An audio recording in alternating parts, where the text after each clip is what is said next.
अस्सलाम नाज़रीन, कानूनदान की पॉडकास्ट सीरीज़ के साथ मैं हूं सलमान अहमद मान। नाज़रीन, आज हम आपकी इस पॉडकास्ट में मुलाकात करवाने जा रहे हैं मिस आसमा हमीद खान साहिबा से, जो कि एडवोकेट हाई कोर्ट है और उन्होंने सर्ज एंड विचिनो एक बहुत बड़ी लॉ फर्म है पाकिस्तान में, उसके पार्टनर के तौर पे, बल्कि पहली खातून पार्टनर के तौर पे सर्व किया है। रिसेंटली इन्होंने यूनिवर्सिटी ऑफ मियामी फ्लोरिडा से अपना LLM कंप्लीट किया। तो आज ये पाकिस्तान में मौजूद थी, तो मैंने सोचा ये बहुत मुनासिब होगा कि हम इनके इल्म से और इनके एक्सपीरियंस से इस्तिफ़ादा हासिल करें, ताकि हमारे जो व्यूअर्स हैं वो भी उससे सीख सकें। तो आपको वेलकम करते हैं मैडम, बहुत शुक्रिया आपके टाइम का। Thank you so much Salman, it's pleasure is all mine.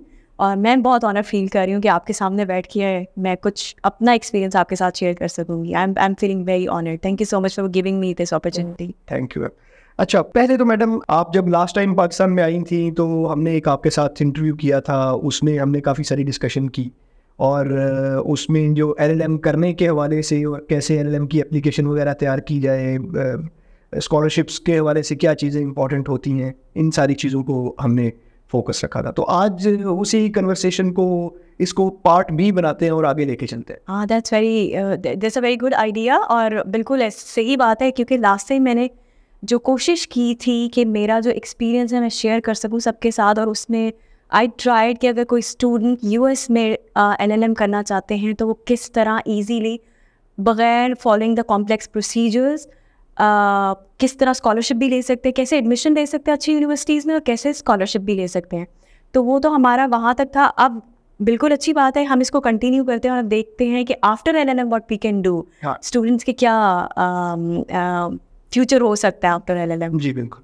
तो उसी कन्वर्सेशन को की कंटिन्यूएशन बनाने के लिए थोड़ा सा ब्रीफली आप हमें थोड़ा सा बता दीजिए कि जो LLM का आपकी यूनिवर्सिटी में जो आपका एक्सपीरियंस है, मुकम्मल करते हुए टुवर्ड्स द एंड कैसा एक्सपीरियंस था ओवरऑल, ताकि फिर उसी बात को हम आगे लेके। हाँ बिल्कुल, ऐसा है कि जैसे मैंने आपको बताया था कि आई हैव बीन लकी कि मुझे 100% स्कॉलरशिप मिल गई। और मायामी यूनिवर्सिटी का ये प्रोग्राम जो मैंने किया था, स्पेशलाइजेशन करवाते हैं आर्बिट्रेशन में, is one of the best program in US। और ये मैं बल्कि लास्ट टाइम शायद हाईलाइट करना भूल गई थी, या लेट्स डू इट अगेन दो, कि ये प्रोग्राम जो masters in LLM international arbitration जो है मायामी का, that's one of the top, that is rank in one of the top 5 masters in international arbitration. So मेरे लिए बड़ी खुशकिस्मती है, ऑल्दो कि मायामी यूनिवर्सिटी की रैंकिंग इतनी like it comes within top 30 universities of USA, but the program itself is top 5. अच्छा, मैं क्यों इसका top 5 का जिक्र कर रही हूँ? मैं इसलिए कर रही हूँ कि मैं चाहूँगी कि स्टूडेंट्स को अवेयरनेस हो कि वो इस प्रोग्राम में आपको स्कॉलरशिप भी ऑफ़र हो रही है, तो आप इस प्रोग्राम को परसू करें। और जो मैंने प्रोसीजर लास्ट टाइम अपनी कॉन्वर्सेशन में बताया था about scholarship, how to get scholarship, तो उसको फॉलो करें। और उसको मैं थोड़ा सा अगेन थोड़ा सा आपको ब्रीफली उसको हम रीइटरेट कर लेते हैं, या उसको दोबारा से एक रिव्यू उसको कर लेते हैं कि आपने करना क्या। आपको LSAT में एप्लीकेशन नहीं देनी, जैसे आपको भी पता है कि US यूनिवर्सिटीज़ के लिए आपको LSAT में अपना अकाउंट बनाना है, it's a complex procedure. So Miami is one of the university जहाँ पे आपको करना नहीं पड़ता LSAT में का प्रोसीजर ही फॉलो करना पड़ता, आप ऑनलाइन एप्लीकेशन फाइल कर सकते हैं। और आपकी एप्लीकेशन में जो डॉक्यूमेंट्स हैं, स्टेटमेंट ऑफ पर्पस और reference letter, they play a very important role. और उन्हीं की बेसिस पे, बस इस पॉइंट पे आपने बहुत फोकस करना है, और उन्हीं की बेसिस पे आपको आपकी एप्लीकेशन ऑटोमेटिकली कंसीडर हो जाती है स्कॉलरशिप के लिए। And they offered you 60% scholarship, 80% and 100%। So I have been lucky कि मुझे 100% मिली। और मैंने बहुत कुछ लर्न किया। एक तो वहाँ पे नेटवर्किंग बहुत करवाते हैं आपसे, बहुत सी लॉ फर्म से आपका इंट्रोडक्शन होता है, और आपको रियल वर्ल्ड एक्सपीरियंस मिलता है लॉ फर्म्स का, ग्लोबल लॉ फर्म्स के साथ आपके इंटरेक्ट। फिर इसके अलावा मॉक ट्रायल्स बहुत होते हैं, जिसमें कि आपको आर्बिट्रेशन प्रोसीडिंग्स कैसे एग्जीक्यूट होती हैं, वो सारा इंटरनेशनल आर्बिट्रेशन प्रोसीडिंग, उसका आपको एक आइडिया मिलता है। निगोसिएशन के कुछ सब्जेक्ट्स हैं कि आपको प्री आर्बिट्रेशन निगोसिएशन में कैसे आपकी एक्सरसाइज करवाई जाती है। और वो बाकायदा White and Case law firm है, which is one of the biggest law firm in the world, जो इस प्रोग्राम को वैसे भी स्पॉन्सर करती है। तो उस लॉ फर्म के अंदर वहाँ की पार्टनर्स आपको बाकायदा ट्रेनिंग देते हैं। सो वहाँ का एक्सपीरियंस मेरा दैट वाज, मैं ये कहूँगी कि जो मैंने लर्न किया उसमें उसने ऐड ही किया है। सो बहुत वैल्यूएबल एक्सपीरियंस था। इसके अलावा आपके पास ये अपॉर्चुनिटी भी है, irrespective of Miami university, in any university in US, आपको ये अपॉर्चुनिटी भी मिलती है कि आप टीचर असिस्टेंटशिप भी कर सकते हैं। आप एज ए टीचर TA बन के आपकी that is always paid, depend करता है लेकिन मोस्टली इट इज़ पेड। तो स्टूडेंट टीचर असिस्टेंट भी बन सकते हैं, अपने ही किसी टीचर का को शेडो कर सकते हैं और उससे भी आपकी रिसर्च उसमें बड़ी आपको एज मिलता है और आपको बहुत फ़ायदा होता है। चले अब LLM कर लिया तो एक तो थोड़ा सा कि LLM बस गुजारे लायक करना चाहिए, अच्छे तरीके से करना चाहिए, और कितना अच्छा आपने किया है, क्या इसका इम्पैक्ट आगे अगर कोई वहाँ पे काम करना चाहता है तो होता है, या सिर्फ LLM करनी है फलां जगह से सो दैट्स इनफ? अच्छा सलमान, इसमें दो चीज़ें हैं। अब स्टूडेंट LLM गुजारे लायक, मुझे नहीं पता कि वो कौन लोग गुजारे लायक करना चाहते हैं, बट उसको मैं आपकी बात को थोड़ा सा इसको रीफ्रेज करूँगी with your permission. What I understand कि कुछ लोग जाते हैं सिर्फ LLM करने और डिग्री लेके वापस आ जाते हैं, yes. ठीक है ना। और कुछ लोगों का एम होता है कि कुछ फर्दर लर्न करें। तो हमें US में ये अपॉर्चुनिटी ज़रूर मिलती है कि जब when you are done with LLM तो आपके पास दो ऑप्शंस हैं। एक तो आप ठीक है, you are done, you got your degree, 9 months का मोस्टली ये LLM का कोर्स होता है, आप डिग्री लेके वापस आ जाए एंड सर्व योर कंट्री। और मतलब स्टूडेंट्स का ये भी एम है कि डिग्री ले ली, आ ली, अपना एक्सपीरियंस यहाँ आके शेयर कर लिया। दूसरा, अगर कोई long term further experience gain करना चाहता है तो जब आप ड्यूरिंग LLM आपको बाकायदा आपके इंटरनेशनल ऑफिस वाले गाइड करते हैं कि you can also apply for optional practical training which is 1 year. आपके पास एक साल मिल जाता है कि आप 1 ईयर के तौर पर एज ट्रेनिंग ले सकते हैं किसी भी लॉ फर्म के पास। अच्छा, ये ट्रेनिंग जो है जिस हिस्से में आपने या जिस एरिया में आपने स्पेशलाइज किया हो उसी से मुतालिक है, या ये एक स्पेशल कोर्स है डिज़ाइन प्रॉपर? क्या थोड़ा सा ज़रा डिटेल में इसको बताइए। अच्छा, नहीं, वैसे तो प्रेफरेंस यही होती है कि जिस एरिया में जैसे आपने स्पेशलाइज़ किया है इंटरनेशनल लॉ में या इंटरनेशनल आर्बिट्रेशन में, तो बेहतर तो ये आप प्रेफरेंस तो यही होनी चाहिए कि आप उसी एरिया में ये ट्रेनिंग लें, OPT को यूटिलाइज ही उसी एरिया में करें। लेकिन फॉर्चुनेटली और अनफॉर्चुनेटली आई मीन आपको समटाइम नहीं भी ऑप्शन मिलती कि जिस एरिया, लाइक मैंने आर्बिट्रेशन में स्पेशलाइज किया और there are many arbitration law firms but some इतना ही कंपटीशन भी है हमारे जब हम पढ़ रहे होते हैं, तो नहीं, अगर आपको ऑप्शन मिल रही तो OPT में सिर्फ आपके पास लॉ से रिलेटेड कोई जॉब होनी चाहिए। That's the requirement of OPT। सो इसको OPT को अप्लाई आपने तब करना है जैसे आपका कोर्स ख़त्म होता है। यू हैव 3 मंथ्स आपके कोर्स के ख़त्म होने के बाद, उन 3 महीनों के अंदर अंदर आपने OPT के लिए अप्लाई कर देना है। ठीक है। और OPT जब आपको वो कार्ड मिल जाता है या आपको वो लेटर या परमिशन USCSIS से मिल जाता है तो उसकी बेसिस पे आप फिर फर्दर, आपके पास 3 मंथ्स का ग्रेस पीरियड है अपनी जॉब सर्च का। तो वहाँ पे आप प्रेफरेंस भी है कि आप अपनी ही स्पेशलाइज फील्ड में जाएं, लेकिन उनकी रिक्वायरमेंट जो है, जो इमिग्रेशन की रिक्वायरमेंट है वो सिर्फ ये है कि आपकी, अगर आप लॉ स्टूडेंट हैं तो it should be related to law field. That's the requirement. बिल्कुल ठीक। अब OPT आपने कर लिया, क्या OPT सबके लिए एक ही स्टैंडर्ड चीज़ है या इसमें भी कुछ फ़र्क चीज़ें हो सकती?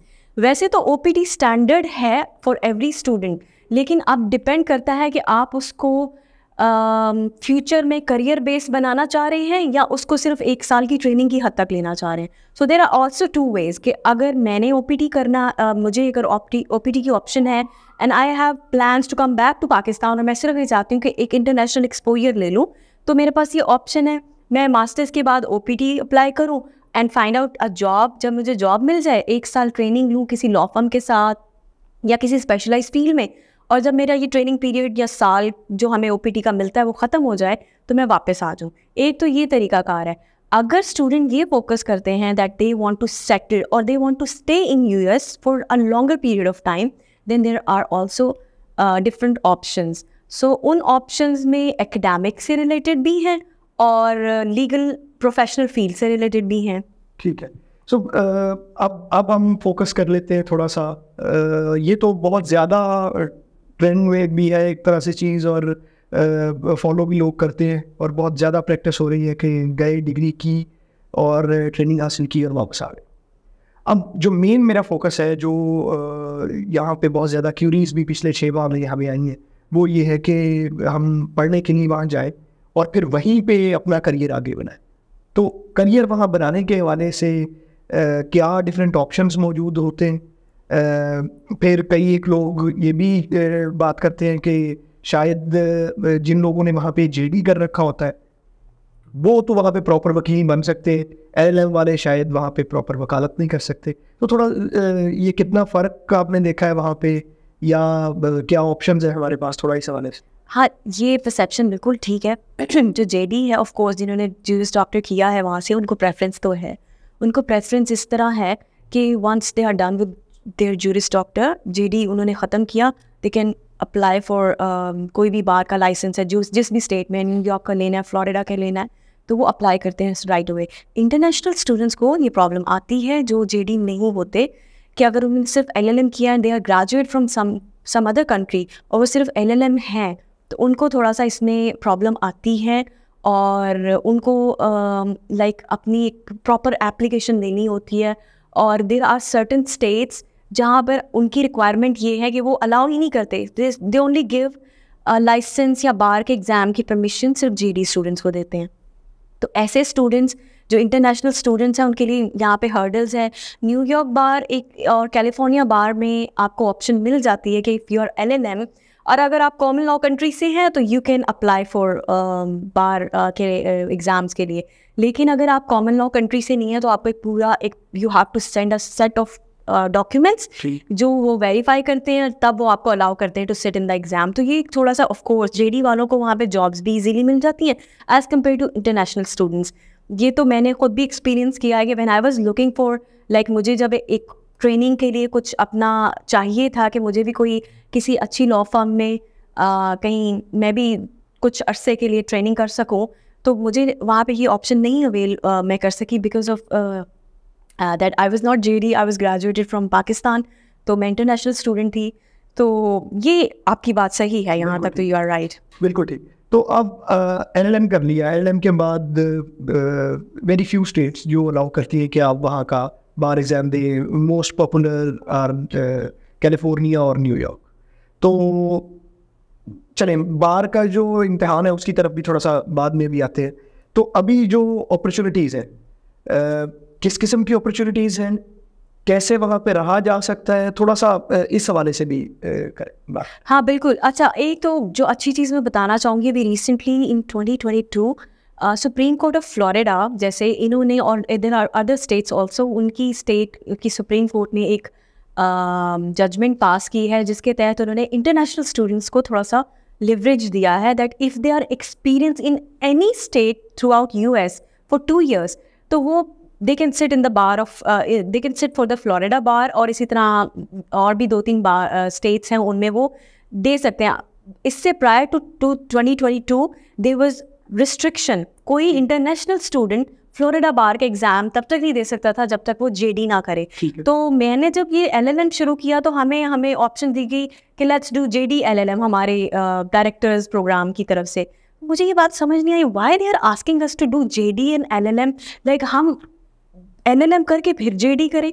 वो बेसिकली उनका पर्पस यही था कि जो लोग यहाँ फ्लोरिडा में सेटल होना चाहते हैं तो वो उनको बार में बैठने के लिए जो उनकी रिक्वायरमेंट है वो जेडी है, तो वो एलएलएम के साथ उसको भी परसू करें।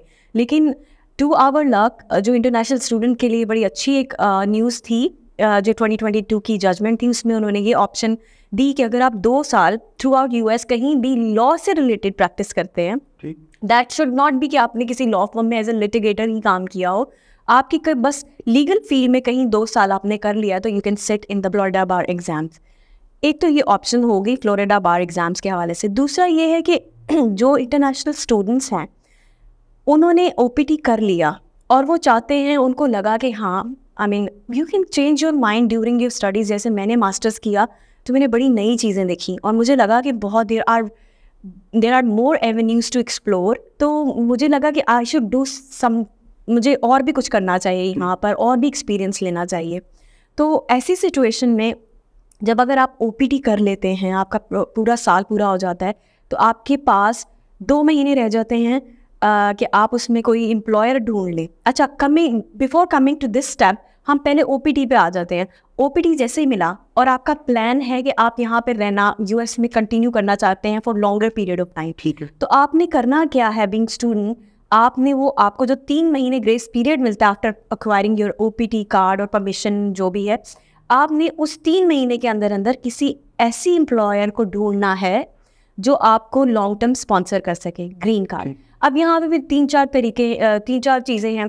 कुछ लॉ फर्म्स जो हैं वो आपको एज अ ट्रेनिंग ले लेती हैं और 6 मंथ के लिए आपको ट्रेनिंग वीज़ा के लिए कर देती लेकिन क्या वो स्पॉन्सर करती हैं?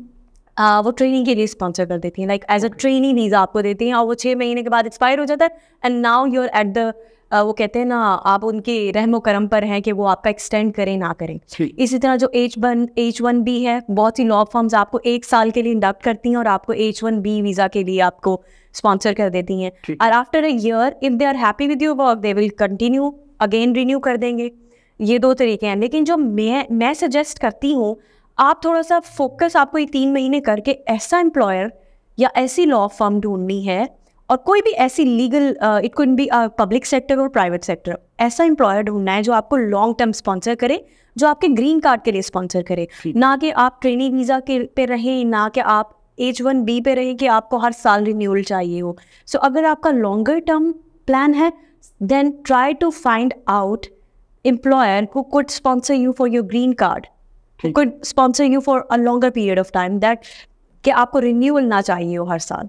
तो क्या कोई ये कैटेगरीज है फर्म्स की, या ये उनकी सवाबदीद पे है कि वो कुछ फर्म्स जो है वो ग्रीन कार्ड के लिए स्पॉन्सर करती हैं और कुछ जो है वो कहती हैं कि जी हमने सिर्फ जो है वो 1 साल 2 साल या एक लिमिटेड टाइम पीरियड के लिए आपको करना? इसमें आप कैटेगरीज तो मैं ये नहीं कहूँगी, कैटेगराइज तो हम नहीं कर सकते, लेकिन हम ये कह सकते हैं कि कुछ बुटीक लॉ फर्म्स होती हैं लाइक जो जिनके ऑफिसेज सिर्फ they are just confined to 1 state या 1 सिटी, तो उनके लिए लिमिटेड होता है और उनके शायद ऑप्शंस भी नहीं होती उनके पास इतनी कि वो लॉन्गर, बिकॉज जाहिर है किसी एम्प्लॉयर ने मुझे स्पॉन्सर करना है तो उनको बहुत ज़्यादा रीजनिंग देनी है कि why they don't want to pick the national student जो उनका अपना बंदा है, they are picking up our international student, तो उसमें उनको उनकी भी लिमिटेशंस हैं। तो उसमें होता ये है कि ज़्यादा जो ग्लोबल लॉ फर्म्स हैं जैसे वाइड एंड केस ले लें, Baker and McKenzie, Clyde and co, इनके पास आपको कर्टस, इनके पास आपको ऑप्शन होती है कि ये अपने आई मीन इनको they can sponsor you for green card, ये आपको लॉन्गर पीरियड के लिए एम्प्लॉय कर सकते हैं। तो कैटेगराइज हम इस तरह कर सकते हैं कि एक small law firm they have to justify, अपने बजट को देखते हुए भी करना है क्योंकि it's an expensive procedure, employer ने आपका सारा एक्सपेंस उठाना है when they are sponsoring you, तो इट्स एन एक्सपेंसिव प्रोसीजर। तो कोई भी छोटी लॉ फर्म इसको ज़रा, I mean there are boutique law firm जो they are earning very good, तो डिपेंड करता है उनका जो अकाउंट स्ट्रक्चर है वो कैसा है, उनकी फाइनेंशियल हेल्थ कैसे, रेवेन्यू कितना, हाँ रेवेन्यू कितना है। बिल्कुल ठीक। एक तो ये तरीकाकार हो गया हमारे पास कि जो लोग वहाँ रहना चाहते हैं वो कोई स्पॉन्सर ढूंढें, कोई ऐसी फर्म, कोई ऐसी जगह ढूंढें जहाँ पे जो उनको स्पॉन्सर करने के लिए तैयार हो उनके ग्रीन कार्ड के लिए। एक और भी तरीका मैं पहले आपसे बैठ कर डिस्कस कर रहा था, तो एक और भी तरीका है कि आपको स्पॉन्सर ढूंढने की ज़रूरत उस तरह से ना हो और आप डायरेक्ट जो है ग्रीन कार्ड के लिए अप्लाई कर। हाँ बिल्कुल, थोड़ा सा उसके बारे से। हाँ बिल्कुल, आई बिलीव हार्ड वर्क से आप कुछ भी अचीव कर सकते हैं, लेकिन आपकी लक भी मैटर करती है, क्योंकि मैंने खुद एक्सपीरियंस किया कि कहीं ना कहीं आपकी योर किस्मत plays a very vital role. तो अगर आपको कोई ऐसा स्पॉन्सर नहीं मिलता, जो आप एम्प्लॉयर नहीं मिलता जो आपको स्पॉन्सर कर सके, तो उस सिचुएशन में ऐसा नहीं है कि डेडलॉक है और आपको वापस ही आना है। लकीली 2022 और 2021 जो है ये बड़े अच्छे साल रहे हैं, ऑल्दो कि यहाँ कोविड की वजह से कुछ प्रॉब्लम्स भी हुई, बट उसमें हम इसको ब्लेसिंग भी ले सकते हैं। कुछ बहुत अच्छी चीज़ें भी इन 2 सालों के दरमियान हुई कि एक तो मैंने आपको फ्लोरिडा बार की और डिफरेंट स्टेट्स की वो जजमेंट के हवाले से बताया। दूसरा ये कि US इमिग्रेशन डिपार्टमेंट ने एक कैटेगरी शुरू की है जिसको हम जो which is link with EB2, जो कि वो EB2 probably you also know about EB2 के, जिसमें आपको ये स्पॉन्सरशिप होती है और ग्रीन कार्ड के लिए आपको एम्प्लॉयर करते हैं। EB1 PhD के लिए है, EB2 आपके स्पॉन्सर एम्प्लॉयर की तरफ से आता है, लेबर सर्टिफिकेशन एंड एवरीथिंग। सो जो EB2 की ये कैटेगरी है, फर्दर कैटेगरी है जिसमें कि आपके पास NIW नेशनल इंटरेस्ट वेवर की एक पिटीशन की ऑप्शन उन्होंने आपको दी है। A blessing for a people like you and me, जिनके पास अभी जॉब नहीं है, जो यहाँ वो समझते हैं कि अभी हमें कोई स्पॉन्सर नहीं कर रहा। तो ऐसा नहीं है कि आपका बस डेडलॉक हो गया, you have to come back. आप इस पिटिशन के थ्रू भी अप्लाई कर सकते हैं ग्रीन कार्ड के लिए, और डायरेक्ट ग्रीन कार्ड, इसको आप सेल्फ स्पॉन्सरशिप भी कह सकते हैं। सो हमारे पास ये एक ऑप्शन भी है। सही। सो अभी इस वक्त आप वहाँ पे पब्लिक सेक्टर डिपार्टमेंट के साथ काम कर रही, तो क्या तमाम जो पब्लिक सेक्टर डिपार्टमेंट्स हैं वो आपको साथ स्पॉन्सर भी करते हैं?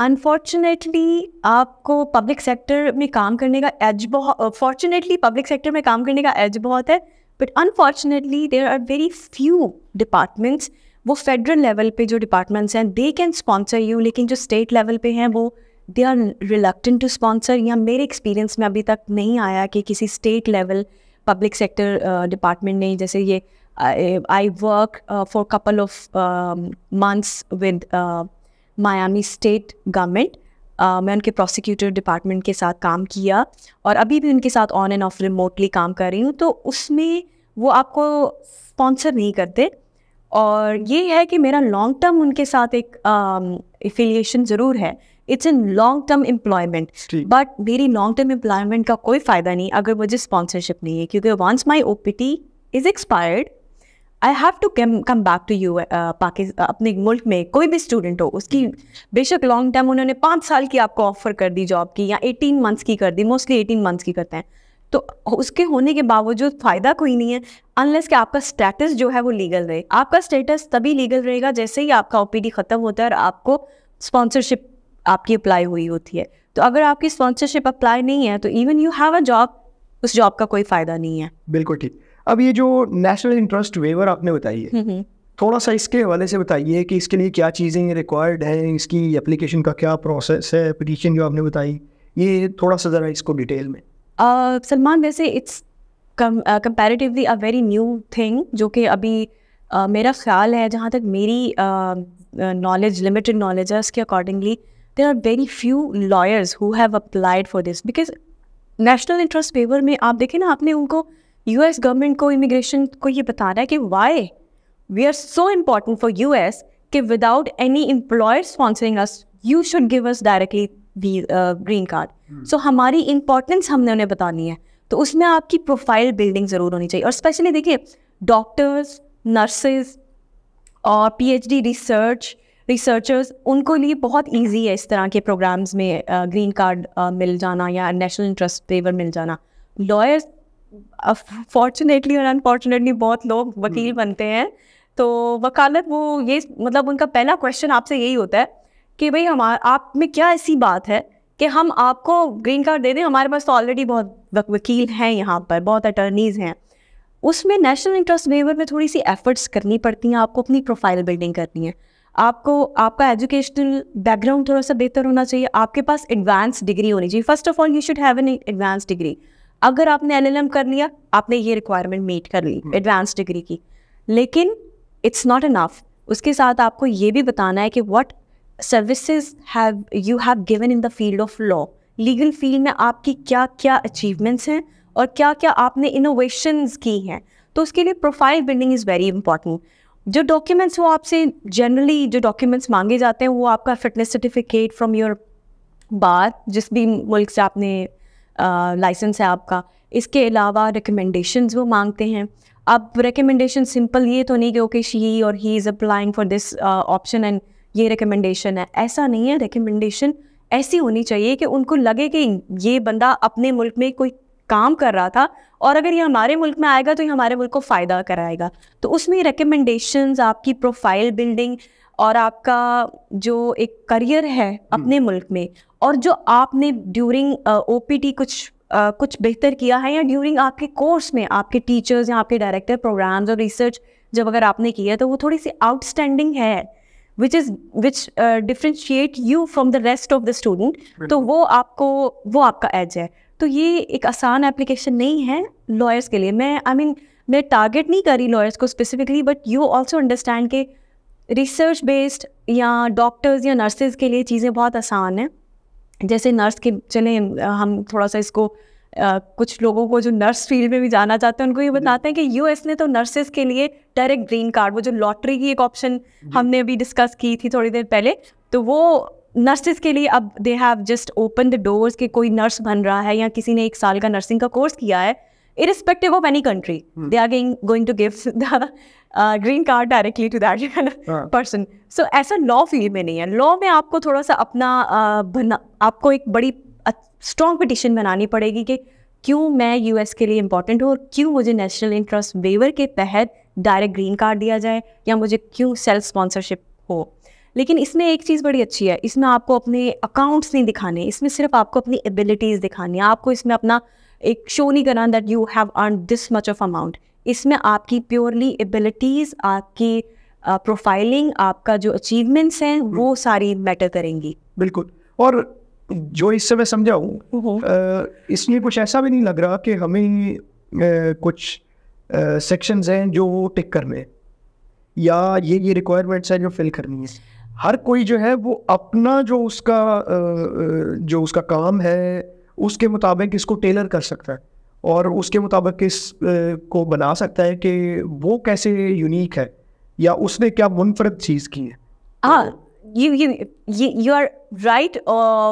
आप थोड़ा सा इस बारे में आप सही समझें, बट जहाँ तक टिक की है तो वो 2-3 चीज़ें हैं. जैसे मैंने आपको बताया कि आपको बताना है, आपको फिटनेस सर्टिफिकेट्स लेने हैं, आपको रिकमेंडेशन लेटर्स लेने हैं, आपको अपनी प्रोफेशनल रिज्यूमे का थोड़ा सा और आपको जो पहली सबसे मोस्ट इंपॉर्टेंट वो है कि एडवांस फील्ड ऑफ स्टडी आपकी होनी चाहिए, जो मास्टर लेवल की डिग्री, ये एक रिक्वायरमेंट है. लाइक एक जेडी स्टूडेंट जो है या एक law graduate, they can not go for that कि वो डायरेक्टली, आपके पास एडवांस डिग्री होनी चाहिए. सो ये एलएलएम की एक रिक्वायरमेंट का टिक है, एक रिकमेंडेशन लेटर्स का टिक है, और इसके अलावा आपका जो फिटनेस सर्टिफिकेट है, ये बेसिक 2-4 चीज़ें. अब बाकी आपने बिल्कुल सही कहा, you rightly understood that you have to have your own achievements, और ये वेरी करता है. हर केस एक जैसा भी नहीं है. लाइक आपके, अगर मैं तो सलमान ये कहूँगी कि अगर आप बाहर जाते हैं एलएलएम करने, इंशाल्लाह आप कर लेते हैं, तो मुझे लगता है जितनी आपकी प्रोफाइल है तो आपको बड़े आराम से नेशनल इंटरेस्ट वेवर मिल जाएगा. माशाल्लाह आपका कानूनदान सेटअप ही इटसेल्फ इज़ वेरी यूनिक.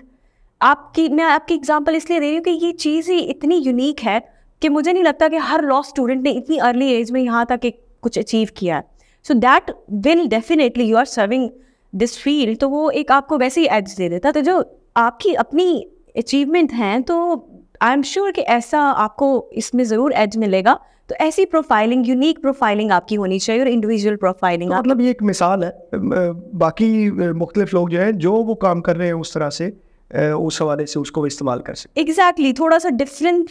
आपको सिर्फ ये बताना है कि आप में कौन सी ऐसी खूबी है कि यूएस, ऑफ कोर्स आप देखें ना, कोई आपकी फर्म में भी आता है, आपसे जॉब लेता है, आप उससे ये तो पूछेंगे ना, व्हाट आपका मतलब मैं आपको क्यों हायर करूँ, एक स्टैंडर्ड है. तो वो तो हमें ग्रीन कार्ड दे रहे हैं, सो उन्होंने तो पूछना है कि व्हाई वो शुड बी पिक यू. हम आपको क्यों यहाँ पे एक सिटीजनशिप दें या आपको हम ग्रीन कार्ड दें कि आप हमारे मुल्क में आ जाए. कुछ तो आप बताएं कि वो आप हमारे मुल्क को कैसे सर्व करेंगे. तो आपके पास कुछ डिफरेंट प्रोफाइल या कोई ऐसी चीज़ होनी चाहिए आपके पास जो आप बता सकें कि this is the way I am going to serve this country. बिल्कुल. सो ये एक मुझे लगता है कि इस पे आप, जिसने भी नेशनल इंटरेस्ट वेवर के लिए अप्लाई करना है, उसको इस पे फोकस करना है.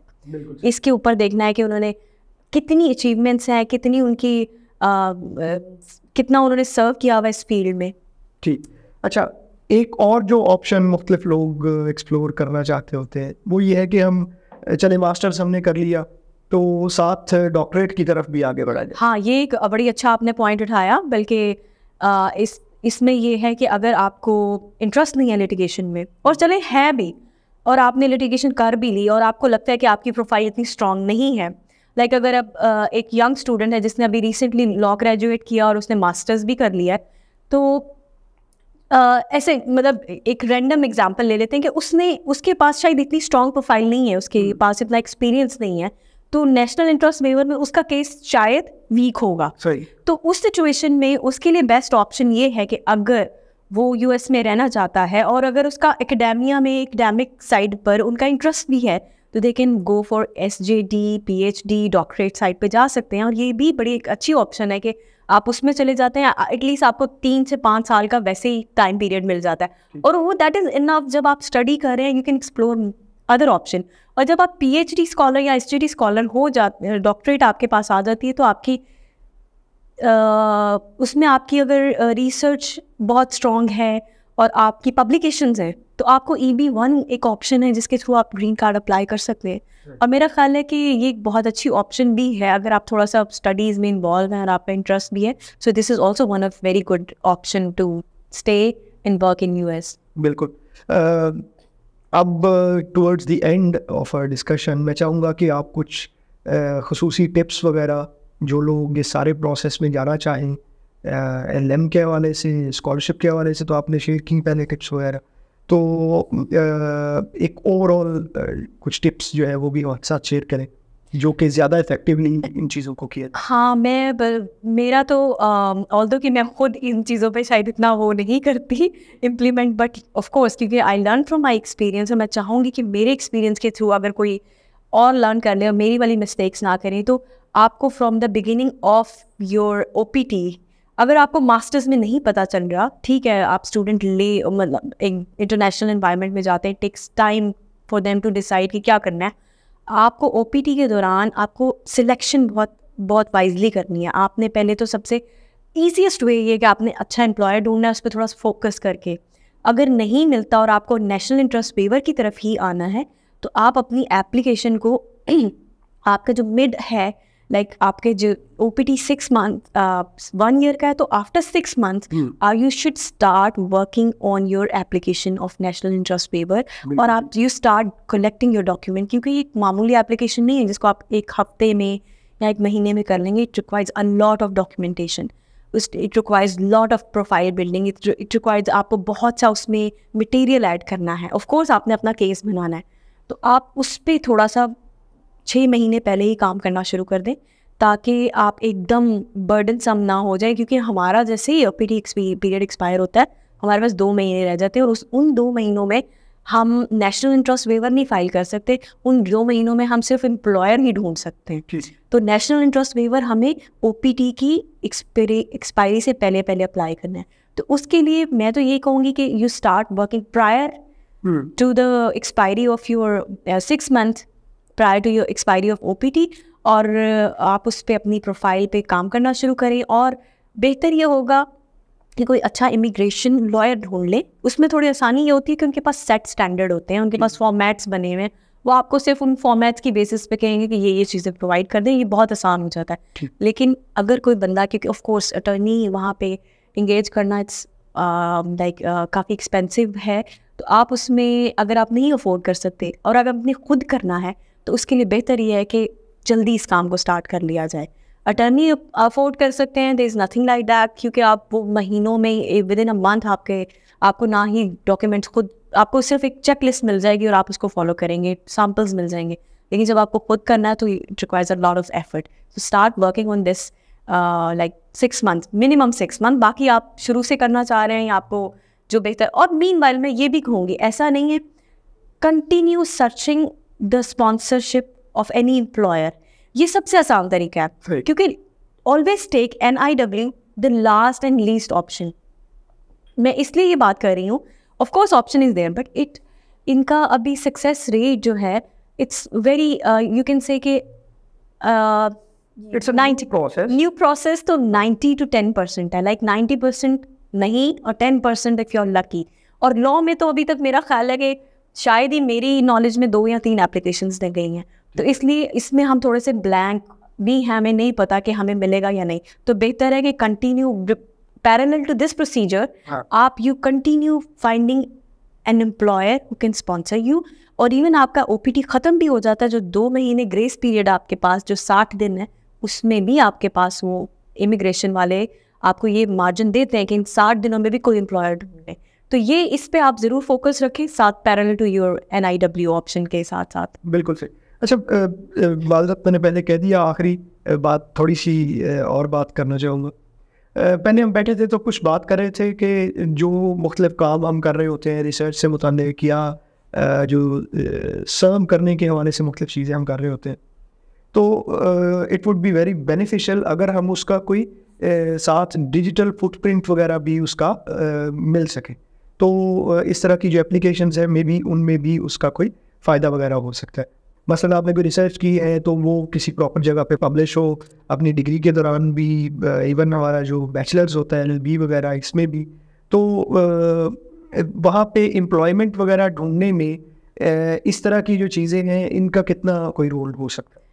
इस चीज़ को समझे कि एम्प्लॉयमेंट में रिसर्च ऑफ कोर्स, क्योंकि जो भी हम लिटिगेशन भी कर रहे हैं, रिसर्च तो हमें रिक्वायर्ड है, that plays a very important role.